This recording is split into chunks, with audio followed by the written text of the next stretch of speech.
name's K Prosper. I'm 12 and 1, 12 wins, 1 loss, 7 KOs. From Luton Town. Luton Town? Yeah, yeah. Hey, that's good. I've got an aunt that lives in Luton Town actually. Serious? Yeah. Welcome to the show. Thank you, man. So, K, what does the K stand for? My real name's Kiamba. Kiamba? Yeah, Kiamba. Okay, Kiamba, where's that from? From Zambia. My dad's Zambian and my mother is from St. Lucia, Caribbean. Oh, wow. So we've got some sauce in there. We've got some sauce. Okay, okay. So, tell us a bit about you that we don't know about you. Yeah, well, it's from Luton, born and raised. Background is I didn't know my African side of family. So I've never known my dad, so I was raised by my mum, single parent. Yep. But like a lot of people, just doing different things when I was younger. I just found boxing, and the rest of it's just set me on the straight and narrow, and hopefully big things to come. So, 17 and 1? 12 and 1. 12 and 1. 12 and 1. Get the 17 and 1 from 12 and 1. So, first question people will ask is the loss. Yeah. Talk to us about that. I lost to a fighter named King Noble. Okay. King Noble. King Noble. For a Southern Area title. So we was both challenging for the Southern Area. He was the champion at the time. No, not gonna beat around the bush. I was expected to win the fight. Didn't go to plan. Had an injury in the fight. Broke my hand. The King came with a great game plan, and on top of that, and it was a tough fight. And yeah, he won on points. But I learned so much from it, and I wouldn't change it. Okay.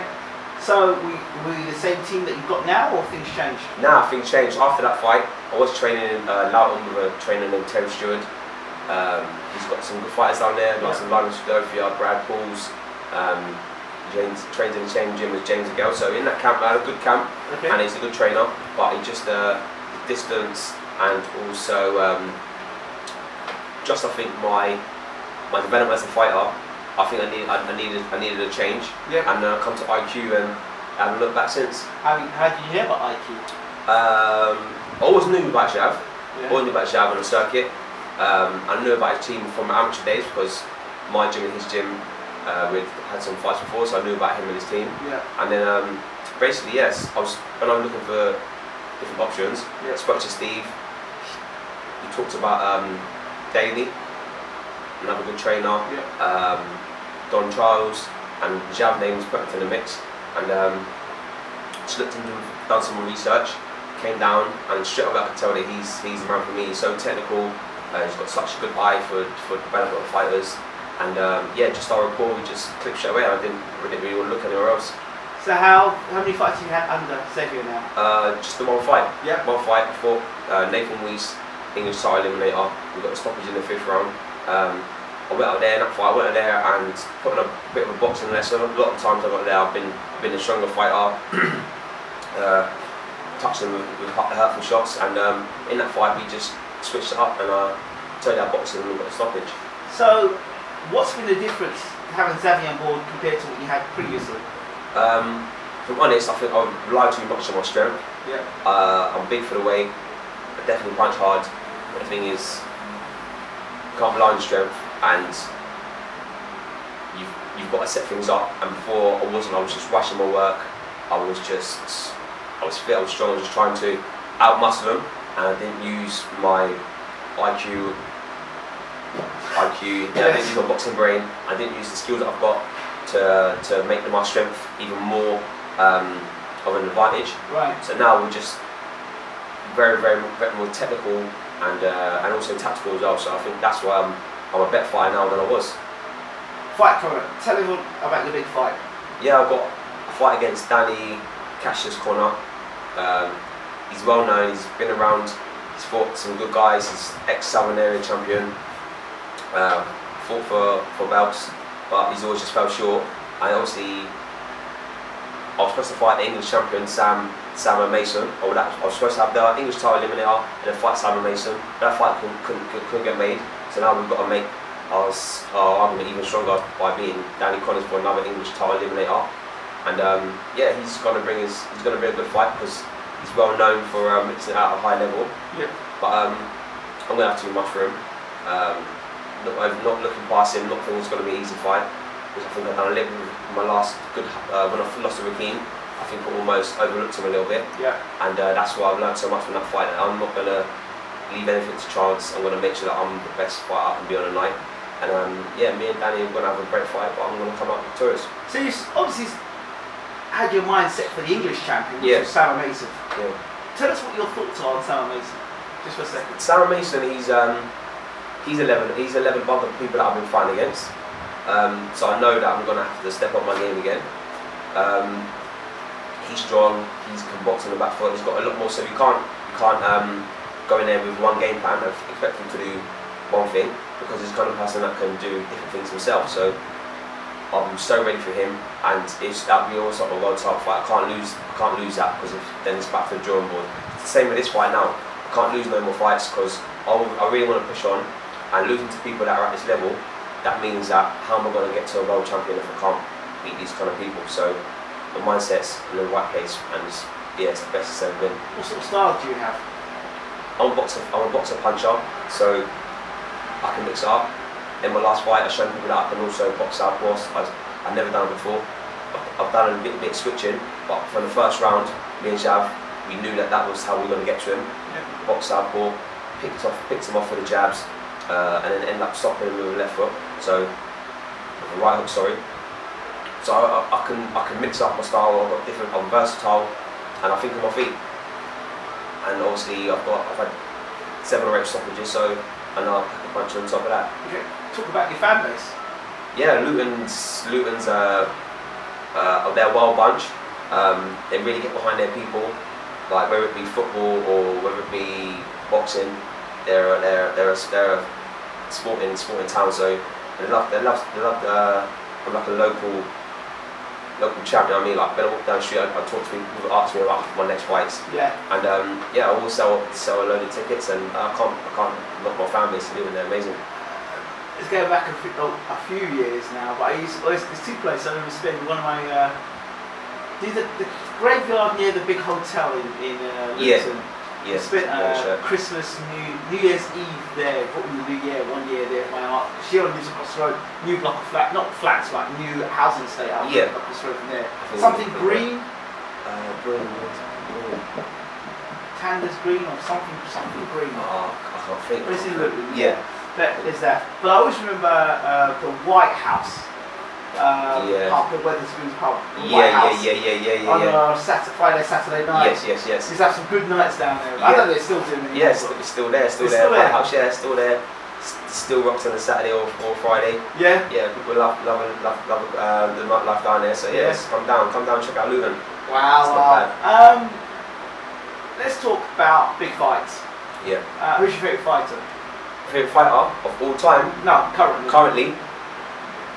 Terence Crawford. Oh man, man. If you watch me box, I think I've got his moves. Yeah. He can box out ball. Like, obviously, I don't want to box like him, but I look at some other people's styles, and also try and implement some of them into my own game plan. Yeah. And I think, as a rounded fighter, I don't think there's anyone really better. Okay. Thoughts on the World Boxing Super Series? I can't believe they're fighting in Dubai, Saudi Arabia, wherever it is. Yeah. Jeddah, yeah. So I think they need 2 English fighters. They need to be fighting in England. Yeah. I think that's where it's going to get the most exposure, and I think that's what they deserve. Yeah. But don't get me wrong, it's a business. They need to make their money. Yeah. Who wins that fight?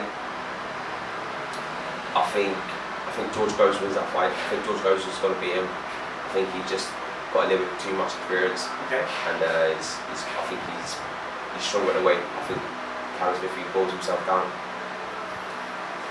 And yeah, well, the Super Series is a great tournament. Yeah. They've got super lightweights. Yeah. Josh Taylor, who's obviously in my weight. Yes. I love that fight. That'd be easy work. Really? I'm joking. Josh Taylor's good work. I mean, Josh Taylor's quite. I wouldn't mind sparring. I think that he's a level fighter. He's seen what he's done. Yeah. To posture and stuff like that. So I'll give people their props. Taylor's really good, and that Super Series is a great aspect for the sport. I think. Terry Flanagan. Yeah, Terry Flanagan. Yeah, Howard Davies. Yes. Yeah, so Jack Catterall. Yeah, it's a good division. How does the Howard Davies do against Jack Catterall? Do you know what? Like, I'll give Jack Catterall his props, and I've known Howard Davies was sparred before. Yeah. Me and him are cool. So you know what I mean, it's like I think it'd be a good fight. I think it depends who comes with the right game plan. I think O'Hara, if he boxes with his head, not his heart, I like he did with get Josh Taylor, that was the silly tactics. I don't know what he was doing like that, trying to just knock him out. You've got to give people respect. I think he'll respect Jack Catchall, and I think he'll be able to win the rounds. I think he'll be able to win the rounds behind his jab and his defensive style. When he's very hard to hit. People don't realise that. When he's actually being defensive minded, it's hard to hit. So I think he can knit the rounds. I think he can beat him. He might not get stoppage, but I think he can beat Jack. Okay. Tyson Fury's come back. Yeah. If he tries to get in there with like Deontay Wilder after one fight against a blown up cruiserweight, he'll get himself put to sleep. But Tyson Fury that beat Vladimir Klitschko can beat Anthony Joshua, Deontay Wilder. Like clearly, I think he can beat him, but you can't rush from having so long off to not really having a serious fight to fighting at the highest level. So I heard the fight might happen in November, December. Yeah, if it happens, it's a joke. Really? I don't think Tyson Fury can live with him. I don't think he can live with him at this point in time. But the Tyson Fury of old, I never gave him his props until what he done against Klitschko. Yeah. Really, but that is what he done that day just shows the level of fighter that he is. Do you think? So you think it's time he needs? Yeah, he needs time. He can't go from not boxing and doing what he was doing, all these mad antics, to having one camp, not really being the perfect weight, to go and box Deontay Wilder, who is a specimen, and I don't think people give him the box that he deserves. He's a much better boxer than people think. Goes in there and he throws his wild shots, but how hard is that to deal with? That's just one of his styles. Yeah. When he boxed Severn, people say that he boxed old Severn, but he still outboxed a good fighter behind his jab. And I think that's what he did against Joshua, so that'll be a good fight. But I just think Tyson Fury, he's really good for the sport. We're talking about him now, and he's not really done much yet since he's been back. But people that we need in the sport, he brings entertainment, and he's a really good fighter. He's a well-known fighter. If Deontay Wilder beats Tyson Fury, what are people going to say? They're going to say that he wasn't in shape. Rushed the fight. If Deontay Wilder loses to Tyson Fury, what will they say? Well, Wilder wasn't good enough. I think that people will say again, underestimating Tyson Fury. He's better than what we believe. That's what I would think. I think, wow, he just keeps shocking people. You know what I mean? He went there and it's like when Muhammad Ali won the world title, shook out the world. You know what I mean? It's like he's a shot. He's one of them kind of fighters where he might do it. I'm not saying he can't. I'll be surprised. I think if Tyson Fury beats Deontay Wilder, people would say Deontay Wilder wasn't the fighter that we thought he was, and I think the fight against Joshua gets made so much easier. So, to be fair, I wouldn't mind that happening. Joshua Wilder, who wins? So I always went to Wilder before, because I thought it would be a bit too early for Joshua. But I think Joshua is learning a lot more. He's learning, he's different experiences, getting put down, being cut, broken nose. All these things I think are maturing him as a fighter. But no, I'm still just picking Wilder. I'm still just gonna say it's Wilder's fight. I think he's more versatile, and I think that his range and his jab. If it's his jab fest, Wilder wins. Wilder's jab is better than Joshua's jab. If it's an in-fight, then Joshua should really come out top. But I think Wilder's fitness, his movement, his range wins him enough rounds. Dillian White's fight against Joseph Parker.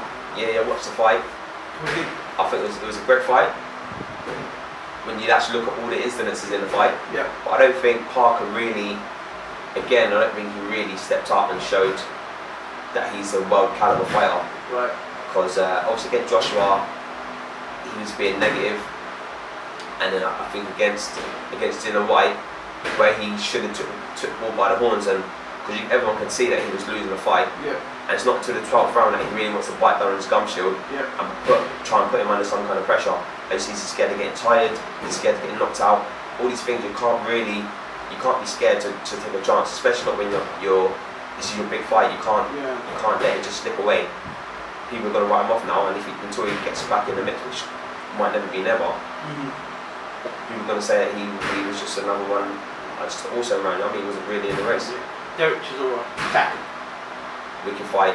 Chisora, again, like, obviously, he's the kind of person that I want to watch, you know what I mean? Because he leaves his heart in the ring, you know what I mean? He gives it his all, and he got what he deserved. He deserved that.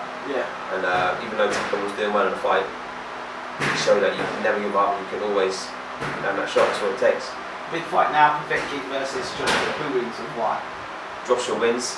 I think Joshua is too big, too strong, and I think now, before Joshua was looking for knockouts. He was trying to knock people out, and I think that's why maybe he didn't look as classy as what he probably could do. I think now that he just wants to win fights and keep. He might not get the knockouts against Takan, against Parker. He was just winning rounds, and yeah, he was trying to put it on him a bit, but that's all he needs to do. Just win the rounds and win the fight. I think if he was being reckless like he was when he was a bit younger, then people like Povetkin can catch him and knock him out. I think Joshua will just be educated. He'll take his time. He won't take gamble. He won't take risks, and yeah, he'll break him down. And I'm not sure he gets stoppage, but I think he'll win quite convincingly. Okay, Golovkin. Golovkin. Canelo too. Yeah, Golovkin's my guy. I like Golovkin. I think Canelo might have more boxing array. Like he might be a bit of a better boxer, but I just like what Golovkin brings to the table. And I think that he should have won. He should have got a decision in the first fight. And I think this fight, if Canelo ain't taking drugs anymore, Triple G will beat him. Okay. He might get a stoppage. Billy Joe Saunders. Andrade. Wow, Andrade is a quality fighter. I don't think people sleep on Andrade. And do you know what? I won't be surprised if Andrade gets to win. But I'll give Billy Joe's props. I like English fighters. I don't like some of Billy Joe's antics, but he's a quality fighter. I mean, he's shown it, what he's done to Lemieux and what he does to Eubanks, because Eubanks is no joke. But I just think Andrade is a bit too slick for him. Final. What's your take on the whole Anthony Yard process? Is he a top quality fighter or is he a fraud? I rate Anthony Yard. I rate him. Like, I think he's everything that he says he is. Obviously, I do believe that he's still got to fight some more names. I mean, if he beats up who's in his weight class, Liam Conroy, Buglioni. Yeah, Buglioni and all that. If he fights some kind of guy who gets a win, people will then obviously start to give him the props that he deserves. But I just think that he is a really good fighter. I think that the route they're taking him might be different than what people think. But obviously you've got to get the Southern area, English, British, Commonwealth. There's different routes to get to the top. He's ranked #1 in the world and in Britain. So in a day he's got there, and now he just needs to dot the I's and cross the T's and start getting them world level fights and picking up the belts. Are you aware that he's going out to see Koval and Bivol fight this weekend? Really? Seriously? So I didn't know that. And like, if he fights someone like Kovalev and he gets the win, no one can say anything apart from that. He's up on that level now, and he's a character. He's got so much attributes. He's strong. I think he's going to be one of the pound for pound great fighters that Britain's seen. Wow. Finally, how do people get in touch with Kate Prosper? Down the camera. Yes. Okay, so I've got Instagram, Twitter, Facebook. You can find me at Kate_Prosper1. Lots of uploads, lots of different footage. So check it out. Appreciate the support. Kate Prosper. Thank Man. you. Appreciate you, brother. Thank you. Appreciate that. Thank you so much. All the best. Kate Prosper, we're out. Take care.